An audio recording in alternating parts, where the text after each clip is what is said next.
Amém. Bom dia, irmãos e irmãs, graça e paz, amém? Ô irmãos, que honra estar aqui com vocês, poder voltar nessa casa tão linda, de gente assim tão querida.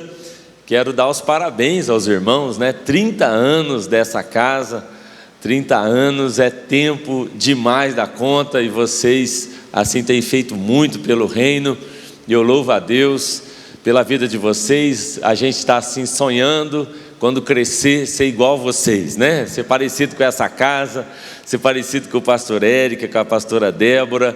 Vocês são uma bênção, privilégio estar aqui. Foi muito interessante, porque para a gente estar aqui junto, assim, primeiro eu entendi que houve uma grande coincidência do céu, aquelas jesuicidências. Eu já estava vindo para uma outra conferência, e aí a gente se falou, acho que foi pelo Instagram mesmo, pastor? Ali um comentário outro, e aí deu certo da gente estar junto aqui. Mas ao mesmo tempo, irmãos, eu estou vindo literalmente do meio de um furacão, e não poderia estar aqui, não deveria estar aqui hoje, mas orei, entendi de Deus. Eu e Suelen, nós buscamos a Deus, porque esse furacão que passou, ou tufão, ou sei lá, cada um chama de um nome, que aconteceu lá no Paraná. Vocês devem ter visto isso na internet, aí pelos jornais. Ele aconteceu a 10 quilômetros da minha cidade. Então Laranjeiras do Sul é a cidade mais próxima de Rio Bonito do Iguaçu, e nós temos lá uma boa igreja. Nossa igreja lá já tem 14 anos, é uma igreja boa, estabelecida. O nosso pastor lá, ele perdeu a casa, perdeu a farmácia e perdeu a igreja. Então assim, ele ficou sem nada. Mas não só ele, toda a cidade. O que vocês podem ver pela internet não é nada perto do que está acontecendo lá mesmo. É assim, assustador. Eu nunca pensei em ver algo do tipo. Aconteceu 6h10 da noite. Quando foi 7 horas, eu já estava lá com uma equipe de irmãos, porque a gente não conseguia falar com ninguém. Todos os postes no chão, não tinha internet, não tinha como comunicar com ninguém, celular não existia. Uma cena de terror.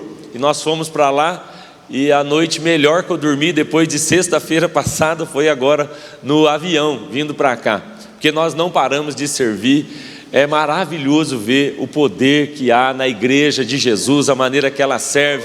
Então nós estamos lá, a cidadezinha de Rio Bonito, uma cidade muito pequena. Ela tem 15 mil habitantes aproximadamente, e no perímetro urbano poucas pessoas moram lá mesmo. Nós temos muitos sem terras, é o maior assentamento de sem terra da América Latina. Então muita gente vive no interior, e uma pequena parte mora ali na cidade. Mas os que estão na cidade, assim, 90% foi atingido. Não tem telhado, não tem nenhuma farmácia, não tem nenhum mercado, não tem nenhuma escola, nenhuma creche, para os irmãos terem uma ideia. Se alguém quiser comprar uma água, tem que ir lá em Laranjeiras do Sul, porque assim, destruiu completamente. Eu nunca vi nada parecido. Estão falando em ventos de 250 km por hora, já existe relato de 330 km por hora. Assim, irmãos, um lugar como esse lá, não ficou nada. Pastor, não sobrou a coluna. O vento entrou e o telhado, ele jogou de um lugar como esse, ele lançou assim, 30, 40 metros para lá, parede nenhuma ficou. Ele quebrou coluna. É assustador ver assim, aquelas plantações, e a árvore foi como se tivesse sido serrada, assim, muitas delas, centenas delas. Algumas pessoas, irmãos nossos, um deles se salvou entrando dentro de um sofá, ele e a esposa. Um outro salvou a mãe colocando ela dentro de um freezer para poder salvar. A região mais simples da cidade, as casinhas da Coapar, não sei se vocês sabem o que é isso, mas as casinhas assim mais simples, não sobrou nada. Tem um lugar que eu fui, só tem o piso. Eu falei, aqui que o irmão morava? Mas só tem o piso, não tem uma parede, nada mais. Nós, além da igreja, nós temos uma casa lá, que é a casa da criança. E eu fui lá para ver a nossa casa. Depois que a gente cuidou da igreja, falei, e a nossa casa? Vamos lá ver. Aí fui. Eu não sabia dizer onde era, porque foi tão destruído e misturou com outras, que eu falei, era aqui. E eu entrei, o rapaz falou, não, não é aqui não, pastor, aqui é minha casa. E eu estava achando que era lá. Tamanha destruição, a gente não identifica mais as coisas. Mas aí, irmãos, vem a igreja. Irmãos, eu estava lá 7 da noite, e eu fui para casa para mandar uma mensagem para os irmãos. Irmãos, está acontecendo assim, dar informação para a igreja. Aqueles grupos de WhatsApp, toda igreja tem. Vamos organizar. Meia hora depois, nós já tínhamos centenas de irmãos na igreja, já organizados, recebendo doações sem parar. De lá para cá, irmãos, eu comecei a receber ligações assim do Brasil e do mundo inteiro, irmãos, pastores me ligando. Até o pastor me perguntou, nós vamos projetar aqui um QR Code, vai pegar. Eu falei, pastor, eu nem vou fazer isso, sabe por quê? Nós estamos completamente supridos, completamente. Irmãos, não é assim, não está faltando, não, está sobrando. Recurso, gente, mão de obra, assim, sobrando demais. O pastor me liga, tem um pastor que eu nunca vi ele na vida, ele falou, só te acompanho da internet, estou mandando aí um dinheiro. Outro me ligou, falou, onde você está? Eu falei, nós estamos agora no meio de uma negociação, estamos comprando um caminhão, porque a gente precisa de um caminhão para pegar a doação, levar na casa dos irmãos. Ele, não, deixa eu pagar esse caminhão. Pagou até o caminhão que a gente ia comprar. Não falta nada, nós cuidamos do nosso pastor, agora cobrimos a nossa igreja, já está coberta agora, amanhã vai ter o primeiro culto lá, por isso que eu volto correndo amanhã, para chegar lá para o culto, e segunda-feira nós vamos começar a atender as crianças, já na nossa igreja, os autistas já estão sendo atendidos ali, e o irmão deve imaginar, sem creche, sem escola, sem nenhum parque, sem nenhum ginásio na cidade, e os pais, muitos voltando para trabalhar, e trabalham em outras cidades. Então as crianças serão agora o nosso principal alvo, porque elas vão ficar na rua. E agora segunda-feira a gente começa um projeto lindo, com balé, judô, jiu-jitsu, atendimento, recreação. Irmãos, eu estou falando assim para os irmãos, olha, claro que eu não queria estar passando por isso, claro que a dor de alguns que perderam seus familiares, são 6 ou 7 mortes já registradas, 700 feridos, 1000 desabrigados, mas irmãos, eu vou falar para vocês uma verdade. Pensa que eu estou assim achando maravilhoso ver a igreja se movendo, andando pelo meio das casas, servindo, cobrindo casa, atendendo, abraçando. A igreja de Cristo é maravilhosa e nada pode parar a igreja, sabe, irmãos? Eu não vim aqui hoje lamentar, eu não vim aqui hoje falar para você, ajuda a gente, dá a doação. Não, nem precisa, está sobrando. Não, mão de obra sobrando, gente lá para servir de todos os lados. Eu vim aqui te agradecer por ser corpo de Cristo com a gente, porque olha, o que a gente faz como igreja, é a frase que eu mais repito para os meus meninos: papai está indo pregar, porque não há nada mais nobre do que ser um pregador do evangelho, do que viver o reino de Deus, do que servir a igreja. Isso aqui é maravilhoso, irmão. Nós estamos no lugar certo, nós estamos fazendo a coisa certa, é maravilhoso. Amanhã eu estou voltando lá, como eu disse, estou saindo do meio do furacão, eu devia estar lá, vinha com os irmãos pelo caminho, meu celular não para. Amanhã provavelmente o governador vai estar com a gente lá no culto, lá em Rio Bonito. Quando é que a gente teria o governador lá no Rio Bonito, né? Agora ele vai estar lá amanhã, talvez, ele, o secretário. Deus está movendo tudo. Vocês vão ouvir falar de um avivamento vindo do Paraná, saindo de uma cidadezinha lá de 15 mil habitantes. Deus é maravilhoso, Ele tem os seus caminhos, Ele é maravilhoso. Eu estou feliz, eu não podia nem falar que eu estou feliz, né? Não pode falar, né? Mas eu estou feliz por ver a ação da igreja, a oportunidade da gente se mover. Obrigado por suas orações. E assim, como eu disse, esse é o contexto, e eu devia estar lá, mas assim, oramos, porque eu sei que se eu ligasse para o pastor Érico e dissesse, a condição é essa, o pastor Danilo ainda me recomendou, falou, não liga para ele, Cezinha, liga para ele e fala que você não vai mais, ele vai entender.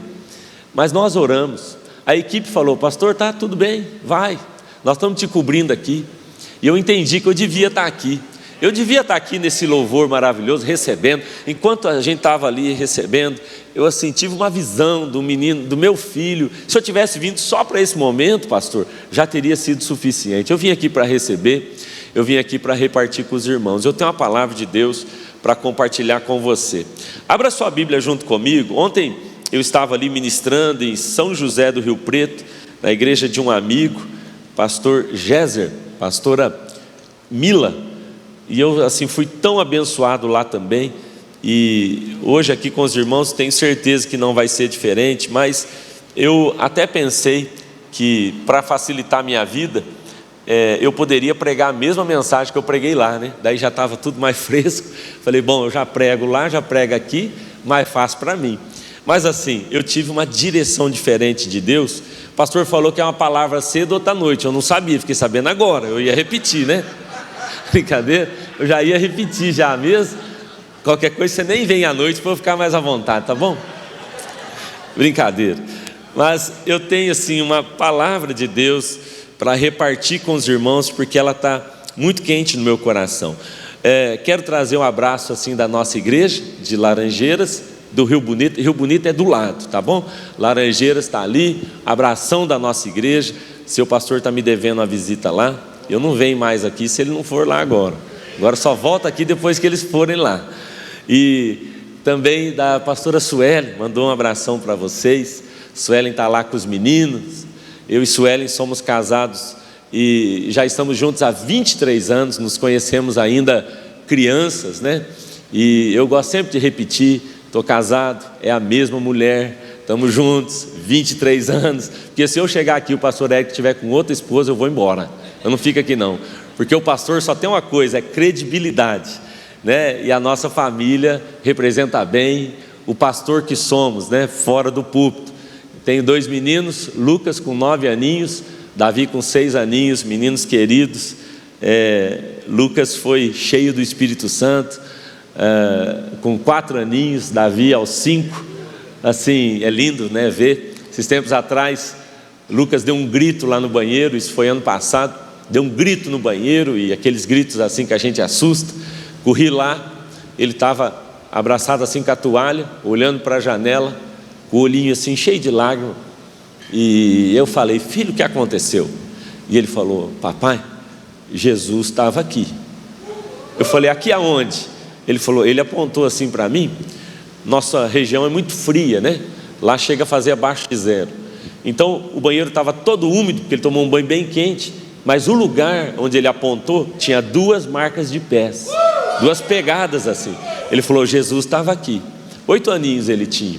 E aí a Suelen chegou, né? Mãe sabe como é que é, apavorada, e já chegou. O que aconteceu? Fala para mim. E ele falou assim: mamãe, Jesus estava aqui. Foi: e daí, filho, fala para nós. Ele falou: ainda bem que eu já tinha colocado meu calção. Assim, a preocupação dele era Jesus pegar ele pelado, né?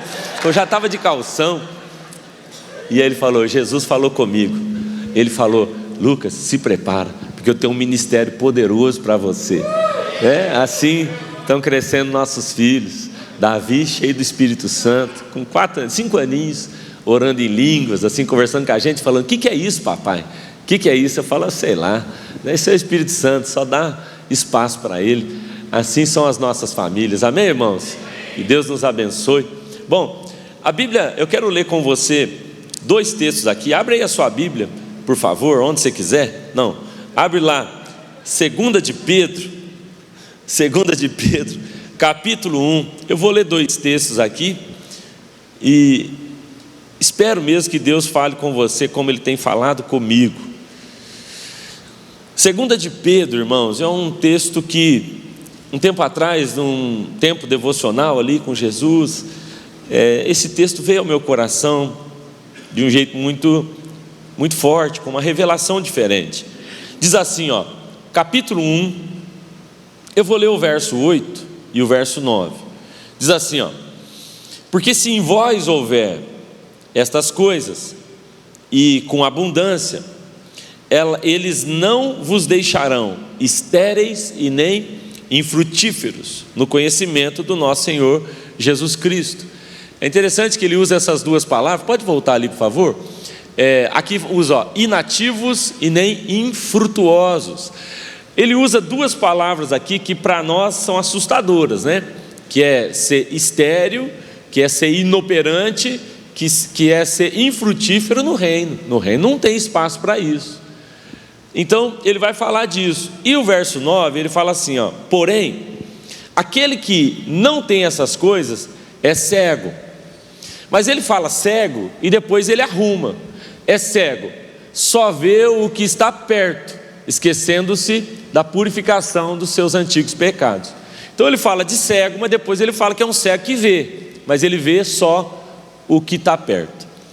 Agora, 1 Coríntios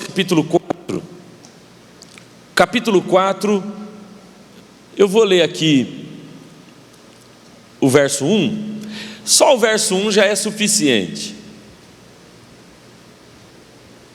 Diz assim, que os homens nos considerem como ministros de Cristo e despenseiros dos mistérios de Deus. Assim, pois, importa que os homens nos considerem. Como é que importa que eles nos vejam? Como é que importa que eles olhem para nós? Como? Como ministros de Cristo. Ministro de Cristo. Olha para quem está do seu lado e fala: ministro de Cristo, está bom, só isso aí já está bom. Amém, irmãos? Vamos orar mais uma vez? Pai, nós estamos assim, aqui tão expostos à Tua palavra, à Tua direção. Te louvamos por Sua palavra, a Bíblia, que é a palavra do Senhor para nós.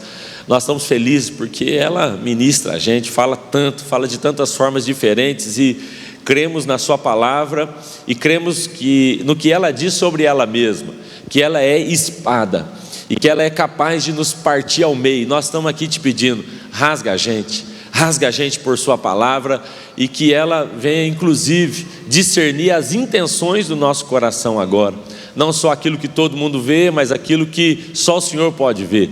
Trata o nosso coração, arranca de nós o que não serve mais e nos ensina através do Teu Espírito Santo, com liberdade no nosso meio. Nós oramos em nome de Jesus, amém, amém.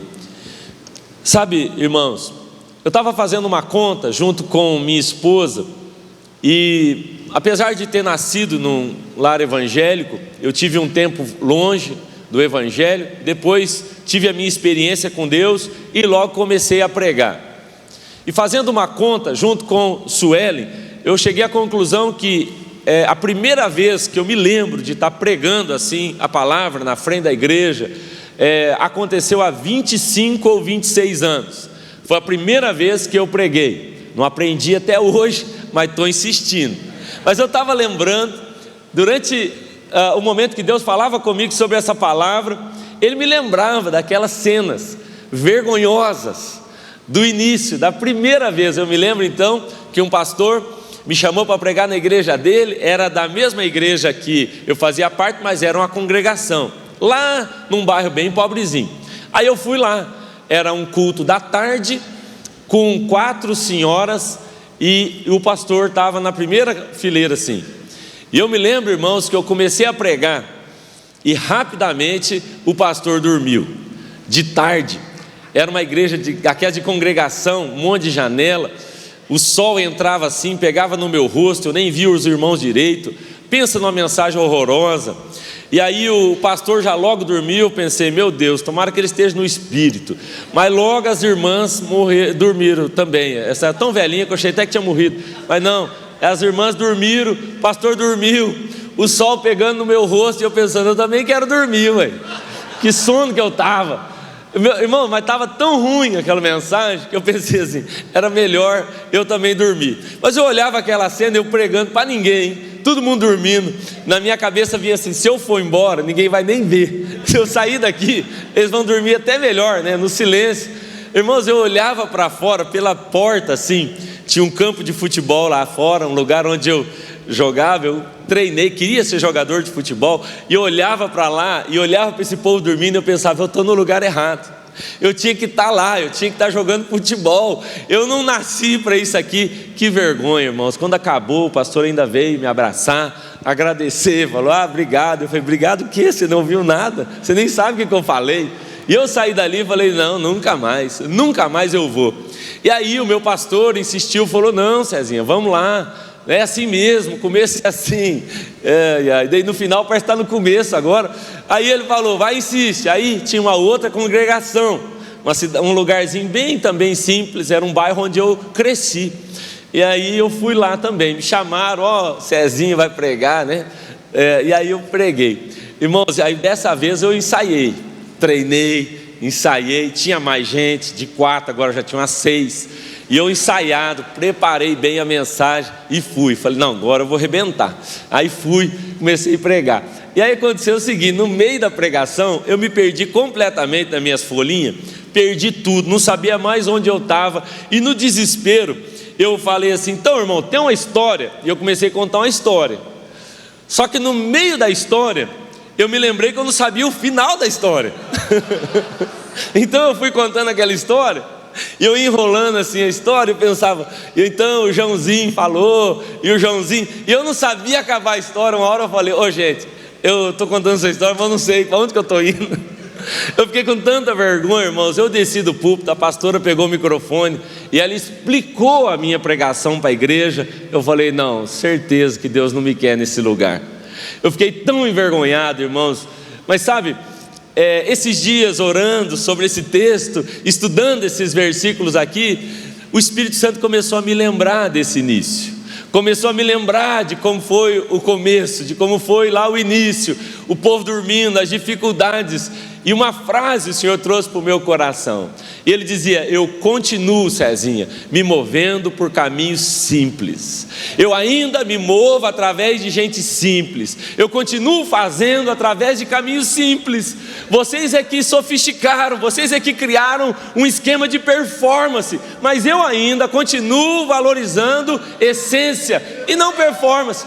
Sabe, pastor Eric, eu tive assim muita dificuldade, porque quando eu comecei a pastorear ali em Laranjeiras, então começou assim a multiplicar muito, a gente tinha encontros com Deus, com muita gente, e aí então eu entendi que a gente devia multiplicar os encontros com Deus, mas eu tive uma direção de Deus para fazer isso. Nós tínhamos encontros com muita gente, e aí então Deus falou comigo: ó, vamos multiplicar esses encontros.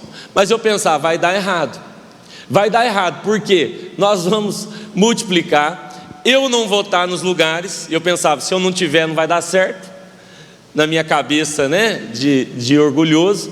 E aí o Senhor insistia: vamos fazer. Então nós fizemos assim, dividimos as redes, cada rede ia fazer o seu encontro com Deus, e eu tinha certeza que ia dar errado, e deu errado.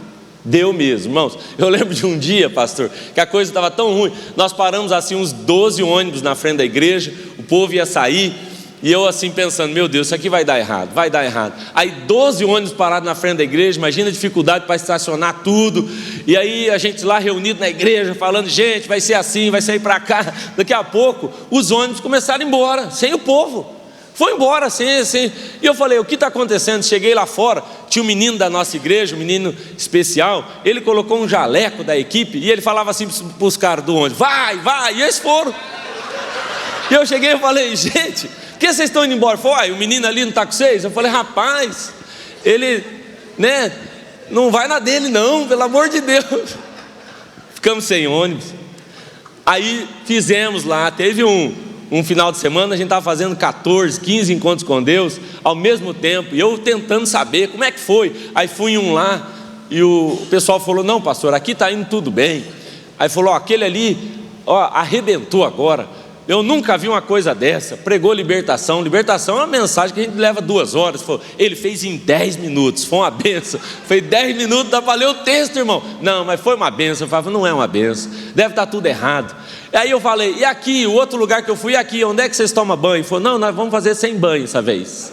Não tem chuveiro, vai sem banho. O cara toma banho em casa na sexta, vai tomar de novo no domingo, problema dele. Falei: gente do céu, não vai dar certo. Eu cheguei, o lugar de oração, eu falei: onde é que é o lugar da oração? Entrei, estava dentro do banheiro. O único lugar que tinha para orar era dentro do banheiro, um cheiro miserável. Eu falei: gente do céu, tudo dando errado, povo pregando errado. Sabe qual foi o resultado disso? Centenas e centenas de pessoas se batizando, centenas e centenas de pessoas entregando a vida a Cristo. Eu sei lá, eu não sei porquê, mas Deus continua usando caminhos simples. Sabe, aconteceu então, pastor, que nossa igreja foi avançando. O pastor conhece a história. Começamos então a perceber a necessidade da multiplicação de igrejas. Nós éramos uma igreja num lugar muito pequeno, nossa cidade tem 30 mil habitantes, na cidade mesmo só vivem 22 mil, a igreja cresceu. Não, vamos plantar a igreja. Eu pensava: meu Deus, como é que nós vamos plantar a igreja com esses irmãos? Então ia um lá plantar a igreja, ele me ligava: ô pastor, o demônio não quer sair. Eu dizia: não é meu esse demônio, é seu, se vira. O outro falava, o que fala na hora de batizar? Teve um, pastor, que ele estava na piscina para batizar, junto com a esposa, e ele falou, liga para o pastor. Aí ligou da beira da piscina e falou, pastor, quando eu batizo eu falo o que para a pessoa? Eu falei, fala o que você quiser. Fala, tampa o nariz que vai vir água. Só isso aí, vai, mete o pau. Eles vinham domingo cedo anotar a pregação no culto para poder pregar à noite. Aí me ligava, pastor, o menino do louvor não veio. Eu falei, se vira, põe no CD, ou sei lá, faz qualquer coisa. E eu pensava, vai dar tudo errado, vai dar tudo errado. E nós multiplicamos 1, 2, 10, 20, 30, 70, passamos de 100 igrejas, começamos a plantar igrejas agora na Europa. Eu estou vindo de lá, 15 dias nós estávamos lá na Europa, com os nossos irmãos, plantando igreja, em vários lugares. Eu não sei te explicar, mas a verdade é que Deus continua usando caminhos simples, amém, irmãos? Olha para quem está do seu lado e fala, é o caminho simples, que é o básico que funciona. Sabe, deixa eu te fazer uma pergunta. Quem foi que te levou a Cristo? Quem te apresentou Jesus? Responde para mim. Quem aqui pode dizer, quem me apresentou Jesus foi o Billy Graham? Alguém? Ou foi o Poyanchô que apresentou Jesus para você? Quem apresentou Jesus para você foi assim, sei lá, o Bonk. Foi o John Wesley. Tem alguém da época de John Wesley aqui? Foi, quem foi que apresentou Jesus para você? Deixa eu perguntar de novo. Quantos aqui podem dizer, eu conheci Jesus através dos meus pais? Levanta a mão, vamos ver. Quem aqui pode dizer, eu conheci Jesus? Fica a mão levanta. Eu conheci Jesus através de um amigo que me chamou para uma célula, uma coisa mais simples lá. Preste atenção, irmão, nós estamos falando aqui que pelo menos 90% de nós aqui conhecemos Jesus através de gente que não sabia nem falar direito, talvez com pouco estudo, sem teologia, mas a maioria de nós não conheceu Jesus através do Billy Graham, nem através do Poyanchô, nem através do Bonk, nem através do John Wesley, mas através de gente simples. Eu vim aqui para insistir com os irmãos, é o simples que continua funcionando. O caminho de Deus, irmãos, nessa geração, para tocar, para abençoar, para invadir Barretos, para dar sequência nos próximos 30 anos dessa cidade, dessa igreja, é sobre gente simples, fazendo o simples do Evangelho, e isso é o que vai alcançar toda a nossa nação. Sabe, irmãos, quando a gente pensa, sabe, esse texto de 2 de Pedro, ele mexe comigo, pastor, porque parece assim, quando a gente olha para nós, se eu tivesse ficado focado naquele Cezinha, lá de 25 anos, eu teria parado, eu teria desistido, porque quando a gente olha, assim, quando o nosso olhar é muito limitado, isso nos leva assim, a desprezar aquilo que Deus está valorizando. Sabe, Pedro ele fala assim, tem algo que está tornando vocês infrutíferos e inoperantes, tem algo que está fazendo de vocês gente sem resultado, sem fruto. Olha, irmãos, isso é um problema sério. Crente que não dá fruto, a Bíblia fala que se a gente não frutifica, ele vem e corta. João capítulo 15, claro que não é o cortar de jogar fora, é o cortar de erguer, de arrumar, mas assim, o crente, irmãos, nós nascemos para frutificar. Nós somos feitos, está no nosso DNA. Sabe qual foi a primeira frase que o homem ouviu de Deus? Primeira, foi criado, abriu o olho, Deus não falou, te amo. Sabe o que ele falou? Seja frutífero, seja fecundo, multiplique. Ou seja, está no nosso DNA. Quando Deus libera aquela frase para o homem, Ele não estava dizendo, faça isso talvez. Aquela era uma palavra criativa de Deus, tão criativa quanto que se façam os peixes, que se façam as árvores. Ele estava dizendo, seja frutífero, seja agora multiplique. Ele estava criando aquilo dentro de nós. Ou seja, nós temos a capacidade dada por Deus no nosso DNA de frutificar. Agora, Pedro está dizendo, viu, vocês ficarem frutíferos e inoperantes por uma razão. Qual é a razão? Ele fala, porque tem muita gente que está cega. Só que ele não usa a palavra cego. É interessante que ele fala cego, que só enxerga o que está perto. A palavra aqui é a palavra miopazo, do grego, que é a palavra que gera a famosa enfermidade dos olhos, miopia. Quantos aqui tem miopia? Deixa eu ver, nem viu minha mão levantada, o míope.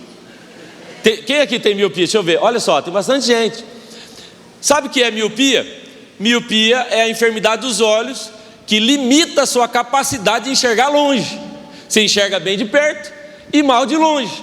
Então Pedro está dizendo, sabe o que está acontecendo? Como vocês só veem o presente, não enxergam o que Deus pode fazer ao longo do tempo e da história, então vocês estão ficando infrutíferos. Então a gente olha para a dificuldade agora, eu falo, não, olha o governo, olha a minha casa, olha a minha condição, olha a minha capacidade, olha a minha... Aí eu olho para isso, me torno infrutífero, inoperante, porque eu não só sou agora alguém míope, mas eu parei de ter capacidade de enxergar o que Deus pode fazer ao longo da história. Irmão, o pastor Érico é uma benção, mas ele é uma benção hoje. Eu tenho certeza que quando ele começou, ele não era tão abençoado assim, não. Se a gente for contar as histórias aqui, os pastores, cada um, o irmão ali que ministra louvor, eu tenho certeza que teve um dia que esse homem era ruim de louvor. Agora ele é uma bênção, é maravilhoso, estou impressionado. Mas assim, deve ter um dia que o pessoal falou, viu, aceita pedido? Pedir para parar mesmo, né? Só que a nossa limitação, irmãos, de visão, de entendimento, 30 anos depois, é maravilhoso, todo mundo bate palma, fala, que igreja maravilhosa. Mas quando começou lá na garagenzinha, lá no início, irmão, tinha gente dizendo, isso aí não vai dar em nada. Esse pastor aí não aguenta o tranco, essa família aí vai diluir, sabe, isso aí não vai dar em nada. 30 anos depois, é fácil olhar agora e falar, uau, que bênção. A nossa dificuldade, Pedro está dizendo, o que está fazendo o povo de Deus ficar infrutífero é miopia. É que a gente está focado demais hoje e tem dificuldade de enxergar o Deus que trabalha ao longo da história. O Cezinha de 25 anos, assim, pregando, o povo dormindo, e eu até hoje não é grandes coisas, mas assim, o fato de não ter parado, ter insistido, ter acreditado na visão de Deus, está me levando para tantos lugares, irmãos, para fazer aquilo que Ele me chamou para fazer. Deus continua se movendo por caminhos simples, mas a gente vai precisar pedir a Deus que coloque um colírio nos nossos olhos, nos cure da miopia e nos leve a enxergar o que Ele tem para nós. Quando Paulo está falando aqui, sabe, eu estou falando aqui de simplicidade, e a minha pergunta, olhando para a Bíblia, é: o que Deus está procurando? Nós somos uma igreja de 30 anos, o que nós seremos daqui 30 anos, aqui de novo? O que Deus está procurando em nós? Essa é a pergunta. O que Ele está procurando em nós? Sabe, irmãos, Paulo, quando ele fala sobre isso, 1 Coríntios capítulo 4, ele usa uma expressão: importa que os homens nos vejam e nos considerem uma coisa só, ministros de Cristo. É isso aí. O que é que as pessoas deveriam enxergar em nós? Eles deviam olhar para nós e falar: está ali um ministro de Cristo. É suficiente. Sabe, às vezes a gente acha que eles precisavam olhar para nós e falar: está ali um super-homem, está ali um super-comunicador, está ali o super-teólogo. Sabe, fizeram uma pesquisa, o Instituto Barna fez essa pesquisa, e ele perguntou para os pastores: o que você acha que a igreja espera de você? E os pastores falaram: acho que eles pensam que eu devia ser um grande pregador, um pastor que visita, pastor que resolve crise. E perguntou para a igreja: o que vocês querem do pastor? Unânime, a resposta mais unânime foi: a gente só quer um pastor de verdade, só queremos um cara autêntico, só queremos alguém que não fica fingindo. Quando Paulo fala que os homens nos considerem ministros do Evangelho, ministros de Cristo, ele usa uma palavra interessante aqui, e essa é a mensagem dessa manhã. Paulo fala: a única coisa que nós deveríamos estar preocupados agora é que as pessoas nos vissem como ministros. E a palavra grega para ministro é a palavra huperetes. Não sei se você já ouviu essa palavra. É uma palavra grega, alguns falam huperetes, mas interessante, irmãos, que o significado dessa palavra fala de um servo, fala de um escravo. Eu acho que tem um outro slide que mostra ali as traduções, que a interpretação dessa palavra é o escravo, é o servo, fala daquele que é alguém subordinado, alguém que serve o outro, alguém que é muito baixo. Mas há uma explicação que é a que eu quero hoje aqui abraçar junto com os irmãos. Huperetes era o nome dado ao escravo do escravo do escravo. Não era o escravo, é o escravo do escravo do escravo. Você deve se lembrar de algum filme que você assistiu, talvez, daquelas galés, aqueles barcos romanos, aqueles navios que eram movidos por remadores, lembra? Então eles tinham 3 níveis, 3 porões de remadores. Você já deve ter assistido, tem essas fotos aqui. Aqueles remadores, eles ficavam na parte baixa do porão remando. Tem mais uma, veja só, 3 níveis. Então, no primeiro nível estava um tipo de escravo. No segundo nível estava um outro tipo de escravo. E no terceiro nível ficava um tipo de escravo que eles chamavam de ruperetes, que é o escravo do escravo do escravo. Você deve imaginar que naquela época o terceiro porão, lá embaixo, o lugar mais escuro, o lugar mais úmido, é o lugar, não tinha banheiro, é o lugar onde os dejetos caíam. Era o pior ambiente para se estar. E aí Paulo, quando ele fala, os irmãos entendem. E ele diz: importa que as pessoas olhem para nós e nos vejam como um ruperetes. É interessante que no português ficou ministro. E aí ministro parece uma coisa assim extraordinária, não é? Se eu chegar aqui e falar: ei, eu sou o ministro do Evangelho de Deus, parece que eu estou querendo algum tipo de garantia, não é? Me respeita porque eu sou um ministro do Evangelho. Não, se você é um ministro, nós não vamos nem te respeitar mesmo. Não, você é um escravo nosso, é isso. Não, porque eu tenho que ter uma cadeira especial, a tribuna, a roupa, o relógio, o lugar, porque eu sou um ministro. Não, escute, se você é um ministro, importa que os homens e a cidade, o povo, olhem para nós e nos veja como ministro. Então você é o escravo do escravo do escravo, e a sua vida é remar para que o capitão apareça e não você. Isso é ministro do Evangelho. Então, irmãos, a saída da igreja não é levantar mais capitães, é levantar mais ruperetes, gente que não se importa de ficar no último porão remando sem ser visto. Isso é ministro do Evangelho. Sabe, eu fui pesquisar então algumas características deles, e se der tempo eu vou falar de todas, mas eu fui pesquisar como são os ruperetes, o que eles fazem. Bom, eu anotei aqui algumas coisas, se você interessa, anota aí. Em primeiro lugar, ruperetes são anônimos. Diga comigo, anônimos. Eu acho isso maravilhoso, porque assim, pastor, quando você se tornava um ruperetes, você então era escravo. Normalmente, para os irmãos entenderem como faz conexão com o Evangelho, com a nossa vida, quem eram os ruperetes? Gente que tinha cometido crime, que tinha feito assim uma coisa horrorosa, a ponto de terem sido condenados à pena de morte. Então, porque eles deveriam morrer, eles tinham a escolha: quer morrer ou quer ser ruperetes?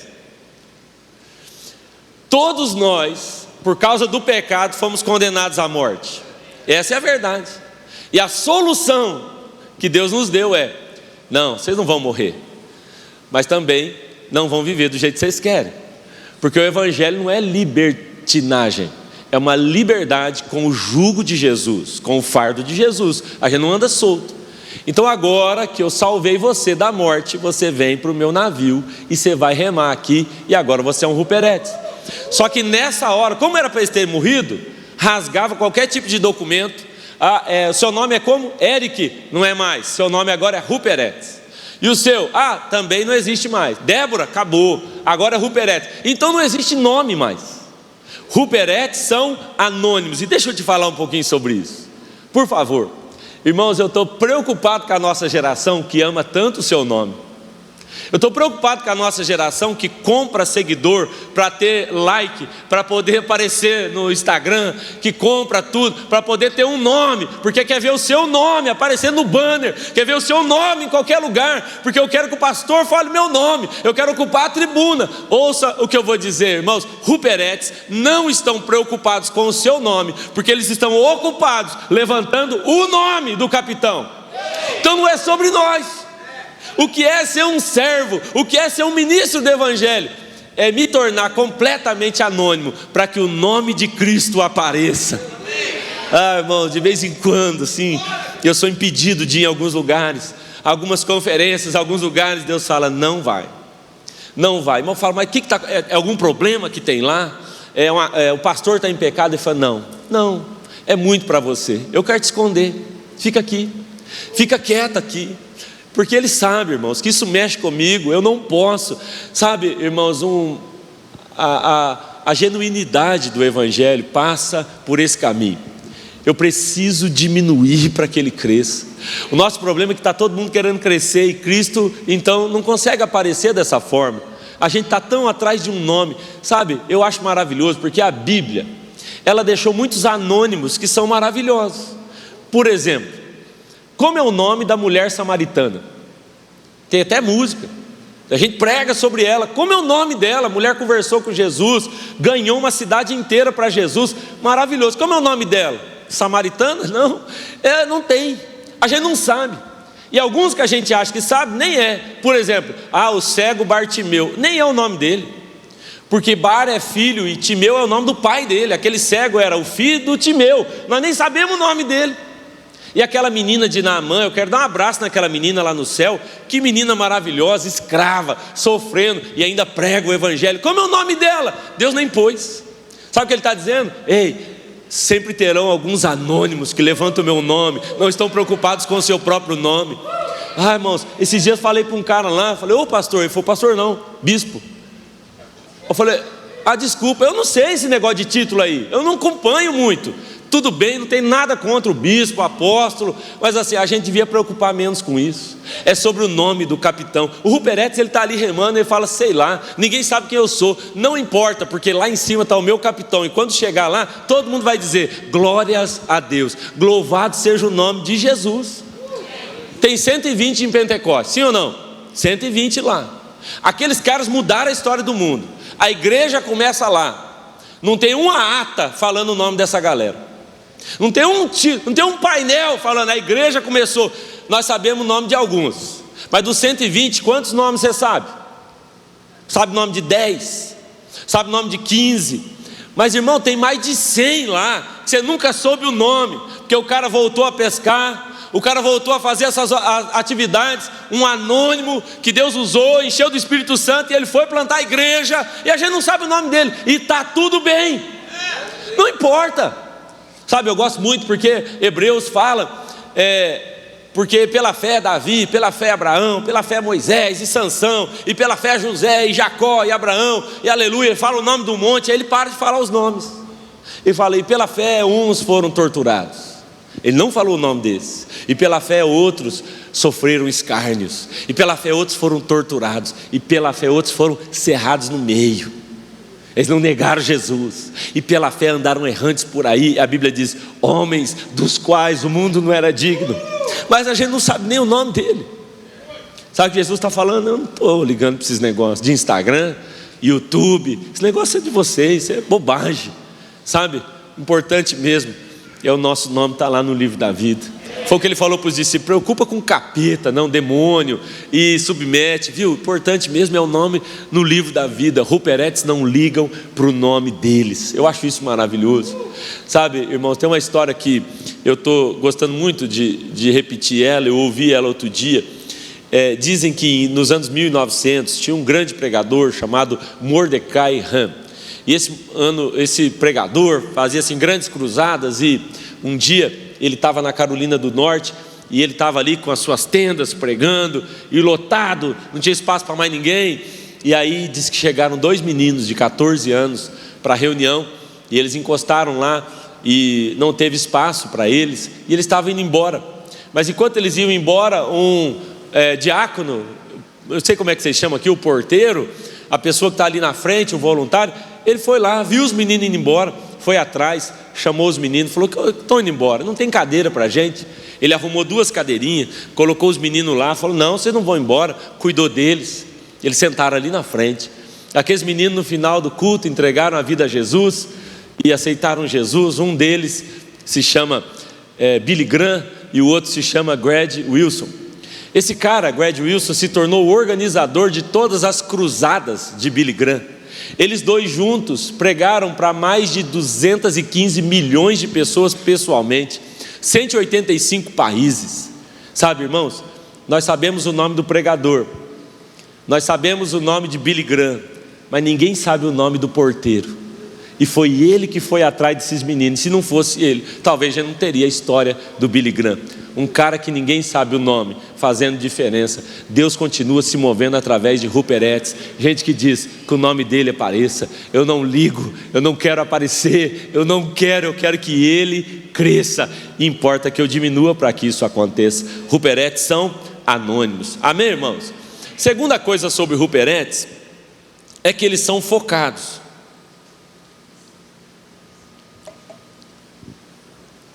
Sabe, irmãos, aqueles caras, eles tinham que ser focados, eles não podiam se distrair.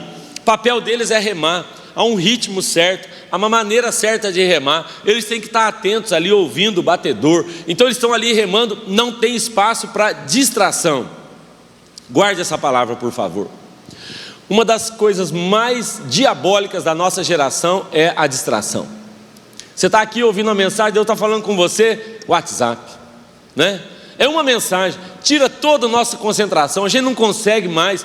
Não sei se você sabe, mas foi diagnosticado mais ou menos 8% da população mundial tem algum déficit de atenção. Você sabia? Tem alguns que falou, o que você falou? Nem prestei atenção. 8% da população do mundo. Não sei se você sabe, irmãos, mas 18% dos acidentes do mundo inteiro são causados por distração. Distração está matando gente. E o inimigo está usando isso para destruir a igreja, para acabar com o povo de Deus. Distrai. Ele distorce, ele distrai e ele derruba. Eu falo os 3 Ds do capeta: distorcer, distrair e derrubar. A gente tem que ter cuidado. Um Rupert Etz é alguém que sabe o que está fazendo, ele está decidido naquilo, ele encontrou uma missão e agora ele está focado nisso. A Bíblia vai nos falar de alguns tipos de distrações, mas se você olhar, por exemplo, para Êxodo capítulo 5, quando o povo de Deus fala, Moisés vai falar com o faraó e fala, liberta o meu povo, para que ele vá para o deserto e me adore. O faraó diz, como é que eu combato a adoração? Eu dou mais trabalho para o povo. Se o povo quer adorar, eu tenho um jeito de fazer eles não adorarem. Eu distraio eles com mais trabalho, com mais atividade, com mais produtividade, e eles vão acreditar que produzir é melhor do que adorar. Então o Satanás tem distraído a igreja. Eu sempre digo, pastor Suzano, é isso? Eu sempre digo que Jesus nunca teve um problema com o que Marta fazia. Eu sou um defensor de Marta, inclusive, porque a mulher receber 11 mortos de fome em casa não é fácil. Jesus não, né? Só 11. Mas sim, chegou 11 lá, a irmã está lá, não faz nada. O Lázaro também não presta para nada, se for ver bem. Só prestou para ficar doente e morrer. Faz nada. E ela está lá sozinha, eu defendo Marta. Alguém tem que fazer alguma coisa.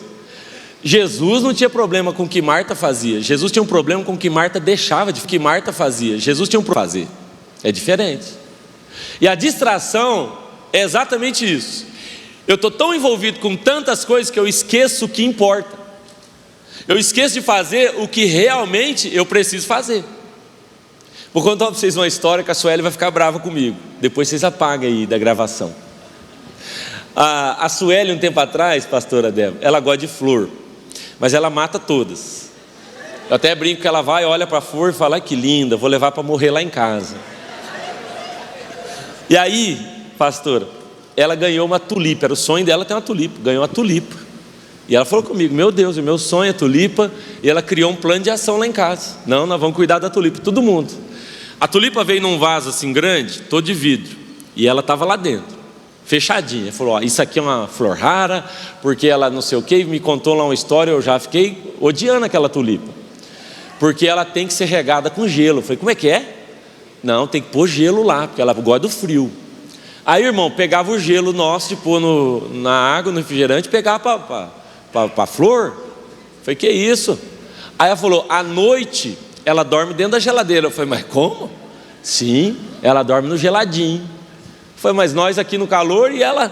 Mas pensa numa raiva que eu fiquei daquela flor lá. Aí gelo para a flor. À noite, irmão, daí para colocar ela dentro da geladeira não cabia, porque tinha as gradinhas ali da geladeira. Eu tinha que tirar a grade toda noite. A manteiga estragando, o leite azedando e a flor lá. Eu falei, não, Deus, mata esse bicho aí, pelo amor de Deus, não aguento mais. E a gente cuidando dela, cuidando, investindo, cuidando daquela flor. O Sueli falou para mim, olha só, cada dia mais lindo. E eu pensava, meu Deus, não morre nunca. Normalmente morre tão rápido. E nós cuidamos daquela flor lá por muito tempo. Até que um dia eu cheguei em casa, a Sueli estava pálida assim, falou, precisamos conversar. Eu falei, o que foi? Foi sobre a flor. Eu falei, morreu, fala para mim, morreu? Ela falou, não, você vai ficar muito bravo comigo. Eu falei, por quê? Ela falou, fui mexer ela, tirar ela lá do vaso, colocar em outro lugar. Eu descobri que essa flor é artificial.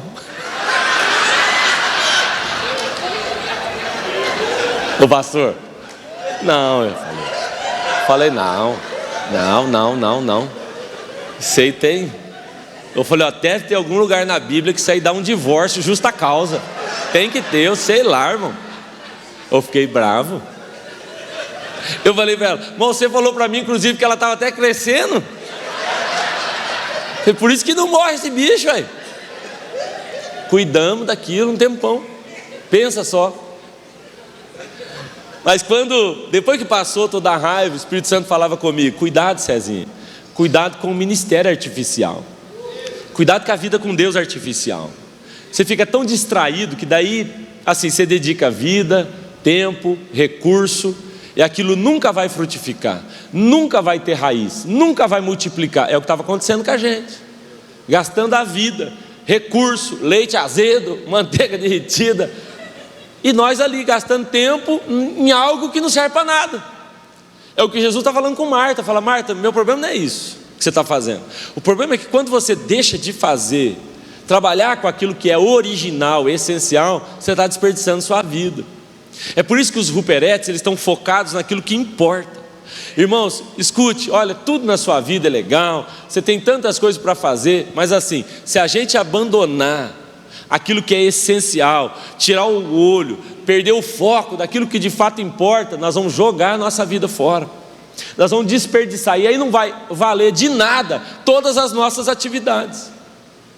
Tempo atrás, pastor, estragou o micro-ondas lá em casa. Sueli falou, micro-ondas estragou. Aí eu fui lá ver, eu falei, não estragou nada. Apertava o botão, rodava o prato, a luz acendia, apitava, dava as horas. Eu falei, não está estragado. Ela falou, tá. Aí ela pôs um copo de água lá dentro, ligou e a água não esquentou. Aí eu falei, mas presta atenção, tem as horas, está certinho, a luz é boa, apita, gira o prato. Ela falou, mas ele não cumpre a função principal. Sabe, irmãos, às vezes parece que tem crente que é assim, ele gira no manto, ele informa as horas para a gente, sabe, está lá, pisca, faz de tudo, ele só não faz o principal, ele não faz discípulo.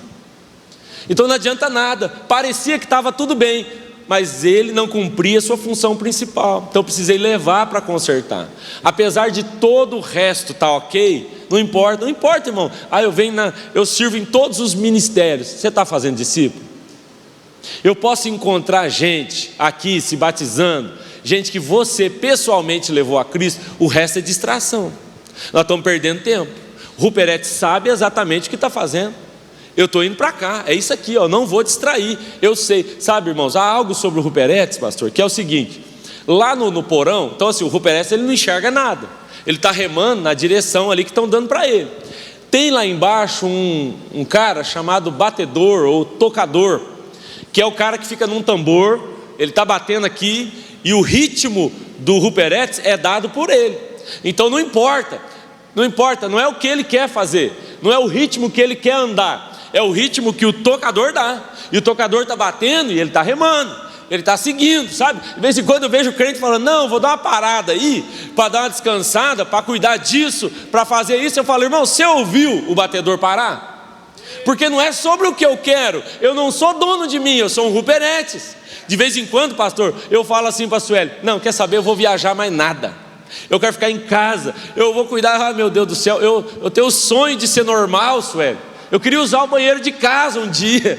E aí eu falo, vou parar. Ela fala, vamos orar. Aí não pode orar, o problema é orar.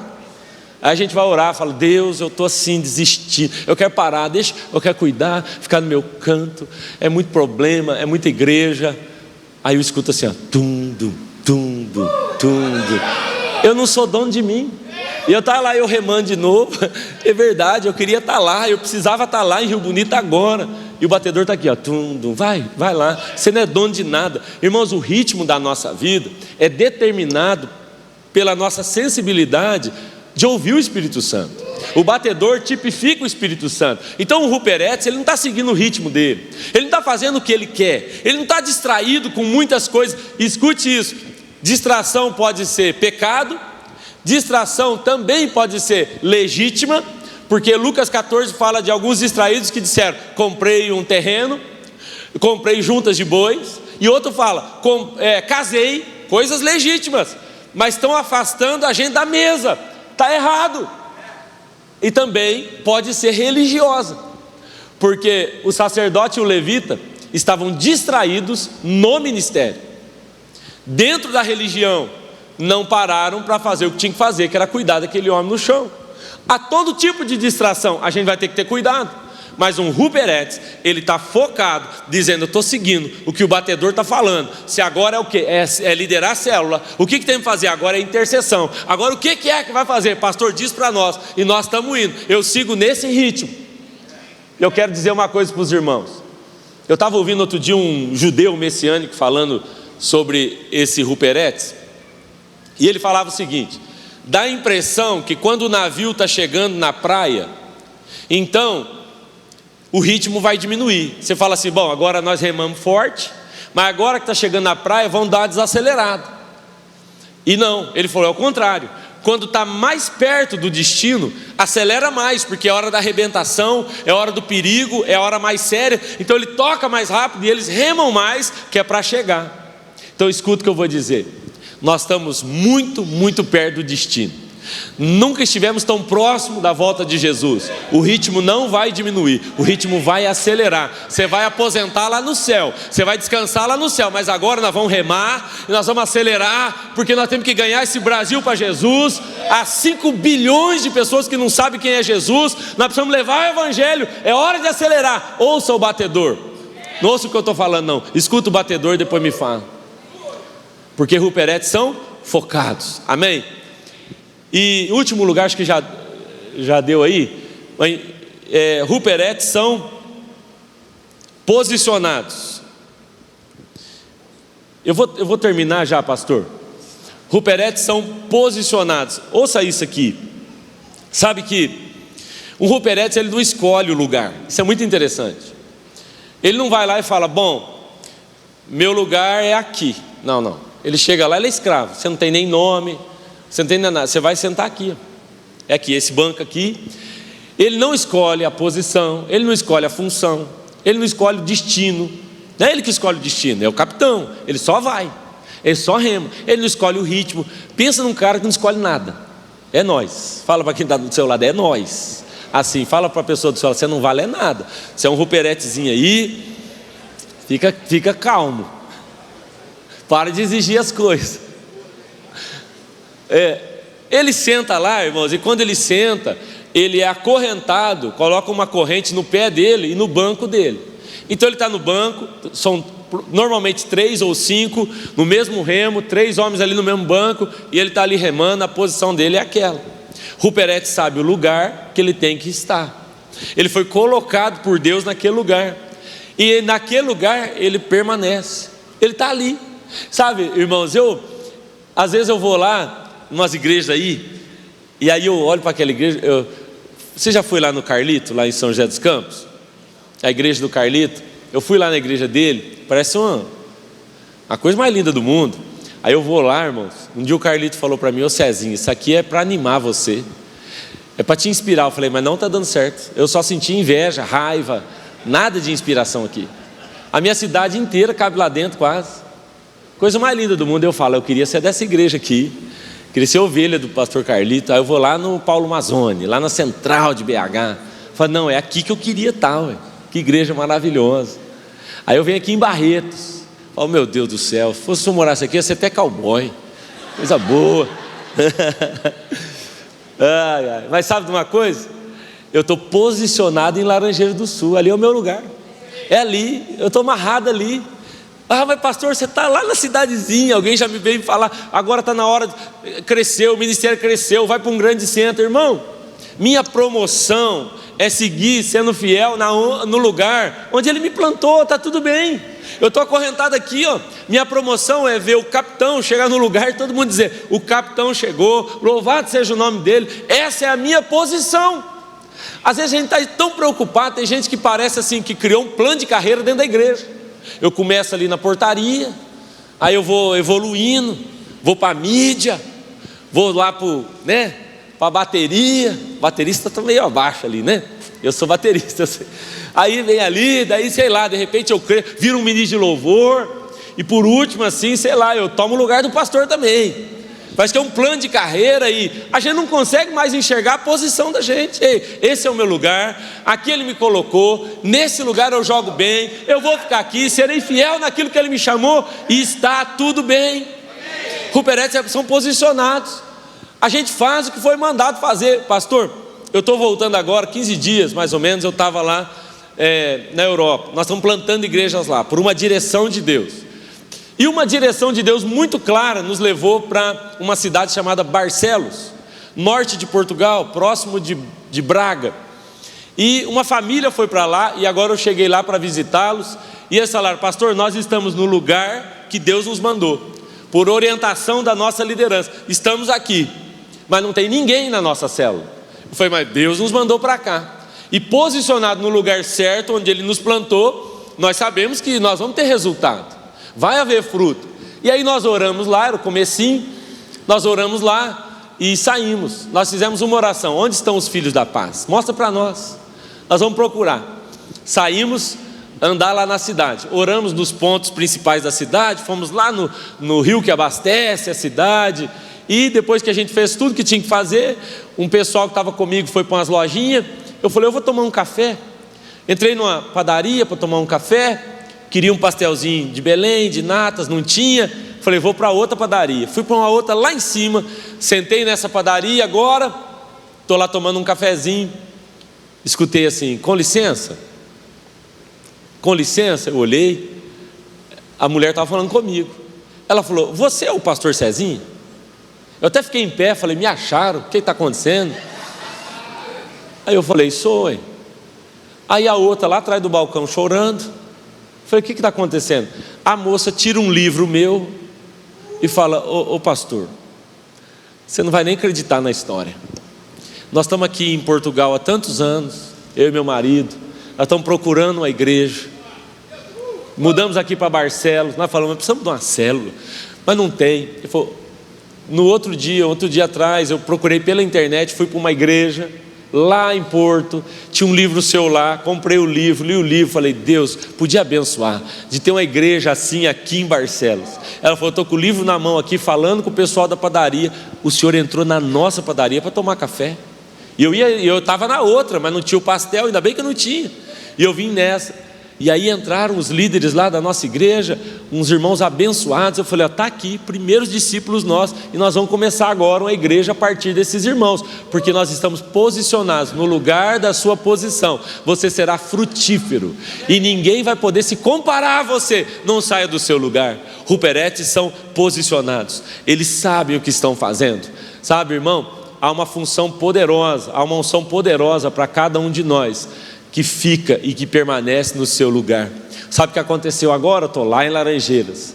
Agora, Rio Bonito está precisando do lado. Nós estamos lá posicionados no nosso lugar. Nossa cidade se tornou o grande amparo para essa catástrofe que teve ali. Eu estou no meu lugar. Essa é a minha terra. Não nasci lá, vou morrer naquele lugar. Mas vamos cuidar do povo. Eu estou preso ali, amarrado a uma palavra de Jesus naquele lugar. Fica na sua posição. De vez em quando vai parecer estranho. Ah, pastor, estou remando aqui a célula já há mais de 10 anos, 20 anos, parece que está dando em nada. Fica no seu lugar, o barco está indo, às vezes você não vai enxergar, é onda que está quebrando, o capitão domina tudo, o capitão é soberano, ele sabe da direção, só continua remando, irmão, o pau está quebrando lá em casa, os meninos não sei o que, continua remando no seu lugar, não sai daí, não precisa mudar, fica aí, você vai chegar no destino junto com o seu capitão. Amém, irmãos? Bom, eu acabo aqui para a gente poder orar, mas assim, último lugar, Ruperetes eles estão decididos a morrer nesse lugar. E eu termino assim para a gente poder orar. Você pode ficar em pé para parecer que está acabando? Só para aparecer, né? Glória a Deus, aleluia. Eu acho interessante, pastor, porque os Ruperetes, eles não têm um plano de aposentadoria. Não existe. Não tem um INSS, sei lá, um fundo de garantia, não tem nada para eles. Um dia, eu fui missionário, uma época na Jocum, e um dia perguntaram para um líder da Jocum, o que o senhor pensa para a sua velhice, né? Porque vai ficar velho, vai aposentar. E aí, quando o senhor aposentar? Ele falou, não preocupo não, na minha aposentadoria está garantida, na minha cidade os caixões são de graça, é lá que eu aposento, estou bem. O plano de carreira do Rupert é o seguinte, ele rema, eu imaginei eles conversando ali, né? Eles são 4, 5 no mesmo banco, eles estão lá remando e conversando. Aí um fala para o outro assim, e aí, o que você está pensando para amanhã? Eu falo, amanhã eu estou pensando em remar. E você? Também vou remar. E você? Eu falo, estou escutando lá o batedor, acho que vai dar uma acelerada agora, hein? Vamos lá. E mês que vem? Mês que vem, estou assim, pensando em umas coisas novas, acho que eu vou remar. E você? Não, estou aqui, meu braço está forte, eu estou aqui, E aí, você velhinho, o que você vai fazer velhinho? Velhinho, nossa, aí velhinho eu tenho uns planos. O plano é remar. E você, o que você vai fazer? Não, meu plano é assim, nós vamos aqui, vamos e vamos remando, até morrer. Aí morremos felizes, porque a gente cumpriu o nosso chamado. Eu não tenho mais nada para fazer, irmãos. Na minha casa tem um quadro, os meus filhos falam essa frase decoradas. É a frase de um pastor inglês chamado Charles Studd. E a frase é: nós só temos uma vida e ela logo passará. Apenas o que fizermos por Cristo permanecerá. A gente repete isso lá. Nós só temos uma vida e ela logo vai passar. E só o que eu tenho feito por Jesus é o que vai permanecer. Eu estava conversando com um amigo outro dia, um doido desses de Jesus assim. Aí no meio da conversa ele falou: Cezinha, qual personagem da Bíblia você queria ser? Aí eu falei, ele falou, não vale Jesus. Eu já ia falar Jesus, mas não pode. Aí ele falou, não. Eu falei, fala você primeiro. Aí ele falou, o meu é a sarça ardente. Até achei esquisito. Eu falei, como assim? Ele falou, eu queria ser igual a sarça. Eu falei, por quê? Ele falou, você já reparou que a sarça é simples, ninguém dá nem nada para ela, é um arbustozinho lá, mas a sarça queima e o fogo nela não acaba, e Deus fala do meio dela. Eu falei, é isso que eu quero, é tudo que eu quero para a minha vida, simples, incendiado e sendo usado para propagar o Evangelho. É tudo que eu preciso. Não precisamos de um nome, não precisamos de um like, você não precisa dos seguidores, esquece isso aí, sabe, irmãos? Deus continua se movendo por caminhos simples. É só a gente pedir aí hoje um batismo nos nossos olhos e perceber o que Ele vai fazer nos próximos anos, olhar para Ele. Nós somos chamados para ser ruperetes. Paulo diz, importa que os homens nos olhem e vejam ali um escravinho, está tudo bem. Estou lá agora em Rio Bonito, aí passa a pessoa, fala, você trabalha aqui? Eu falo, trabalho. Você não pode me ajudar a carregar uns caibros? Está lá nós carregando caibro por irmão. Subir na minha casa, colocar umas eternites lá, vamos lá. E eu estou assim, nunca fui tão ruperetes na minha vida. É maravilhoso. Esse é o lugar que eu fui chamado para estar. Esse é o nosso lugar, amém, irmãos? Se a gente viver isso, irmão, tá salvo o Evangelho. Está salvo o Evangelho na nossa geração. O que é diferente disso é fake. É igual aquela flor da Suelen.